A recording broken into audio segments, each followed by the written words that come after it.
अस्सलाम वालेकुम, मैं उज़्मा तनवीर आपके सामने हाज़िर हूँ अपने चैनल मेरी पहचान उर्दू में। और मैं आज आपको अपनी सुना रही हूँ आज़ाद नज़म, जिसका उन्वान है आहट। कौन जाने रोता है आहटों से डरता है, कौन जाने रोता है आहटों से डरता है। आहटों से डरना क्या, आहटों से डरना क्या, आहटों में खलवत की गुफ्तगू पोशीदा है। आहटों से डरना क्या, आहटों में खलवत की गुफ्तगू पोशीदा है।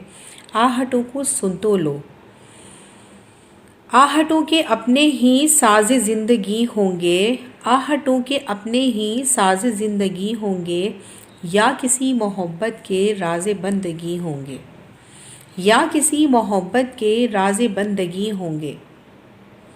तुम कभी सन्नाटे में, तुम कभी सन्नाटे में आहटों से मिल देखो, तुम कभी सन्नाटे में आहटों से मिल देखो। आहटों के सीने में ज़र्द ख़िज़ा के पत्तों के, आहटों के सीने में ज़र्द ख़िज़ा के पत्तों की सरसराहट होती है।